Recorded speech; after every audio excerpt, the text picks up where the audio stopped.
Assalamualaikum warahmatullahi wabarakatuh. Di video ini kita akan belajar mengenai materi mengenal teknologi Virtual Private Server atau VPN oleh saya sendiri, Rahmatullah Al-Hakim, mahasiswa PTIK Universitas Negeri Semarang. Kita akan masuk ke materinya. Yang pertama adalah pengertian. VPN atau Virtual Private Network adalah layanan koneksi yang memberikan akses ke website secara aman dan privat dengan mengubah jalur koneksi melalui server dan menyembunyikan pertukaran data yang terjadi. Cara kerja VPN ini sendiri adalah kita melakukan enkripsi pertukaran data. Jika kita terhubung dengan internet menggunakan koneksi VPN, itu seperti mengakses internet menggunakan jalur yang khusus atau tidak menggunakan jaringan utama. Server VPN bertugas untuk meneruskan koneksi ke situs yang ingin diakses.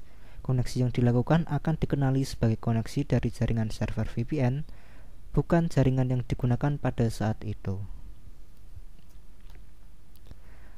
Jenis-jenis VPN. Jenis-jenis VPN sendiri yang kita ketahui ada 3. Yang pertama adalah SSL VPN. SSL VPN ini biasanya diimplementasikan melalui hardware box. Syarat untuk menggunakan jenis VPN satu ini adalah browser harus memiliki kemampuan HTML5. Yang kedua adalah site-to-site VPN. Jenis ini berguna dan perlu dimiliki oleh beberapa lokasi perusahaan. Masing-masing memiliki local area network atau LAN sendiri yang biasanya terhubung ke wide area network atau WAN. Yang ketiga, client to server VPN.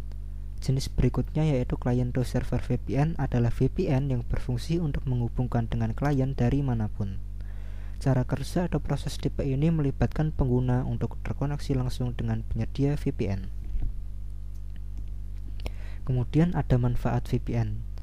Sebenarnya manfaat VPN di sini ada banyak sekali, namun kita hanya menyebutkan 4. Yang pertama, pengamanan data di jaringan publik. Melindungi pertukaran data yang Anda lakukan dari jaringan yang tidak dapat dipercaya. Ini akan membantu ketika menggunakan jaringan publik di kafe, bar, dan semacamnya.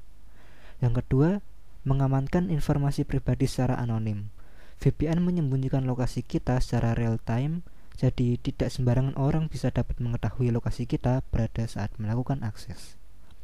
Yang ketiga, bypass. Kita dapat melewati pembatasan geografi terhadap situs streaming atau video, misalnya oleh pemerintah untuk mengakses situs yang dianggap membahayakan dan lain sebagainya. Namun perlu diperhatikan bahwa pemerintah sendiri memiliki alasan mengapa suatu situs itu diblokir dan tidak dapat diakses oleh orang-orang di Indonesia. Jadi kita harus menemukan alasan yang tepat dan tidak menyalahgunakan VPN tersebut. Yang keempat, enkripsi informasi perangkat. Seseorang tidak bisa dengan mudah mengidentifikasi perangkat yang kita gunakan atau apa yang kita lakukan.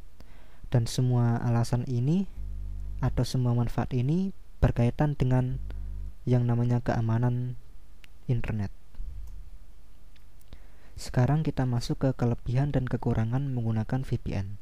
Kelebihannya menggunakan VPN sendiri, kerahasiaan data lebih aman, bisa mengakses website yang terblok seperti yang sudah kita bahas tadi. Identitas IP asli tidak langsung diketahui. Jadi identitas IP yang muncul adalah identitas dari server yang kita gunakan sebagai VPN. Akses jaringan dari lokasi yang berbeda. Sedangkan untuk kekurangannya sendiri, koneksi lebih lambat. Ini jelas sehingga perlu dipertimbangkan lagi mengapa kita harus menggunakan VPN. Karena server yang biasanya kita tuju untuk VPN itu biasanya berada di luar negeri. Koneksi tidak stabil. Mengingat jarak server VPN yang jauh, koneksi bisa saja tidak stabil dan sering terputus. Konfigurasi manual cukup rumit. Namun jika kita menggunakan konfigurasi yang sudah ada, maka kita tidak perlu mengubah apapun lagi sehingga bisa terhubung ke VPN. Ada batasan penggunaan. Layanan VPN sendiri biasanya dibagi menjadi free dan premium atau plus. Biasanya layanan VPN yang free atau gratis itu ada batasan penggunanya. Sedangkan untuk premium atau berbayar biasanya batasan penggunanya itu lebih besar, lebih luas, atau bahkan tidak ada batasannya. Baik, ini adalah slide yang terakhir. Ada sebuah kata-kata dari seorang tokoh, teknologi adalah alat ampuh yang dapat menjadikan pendidikan lebih bermakna dan menarik.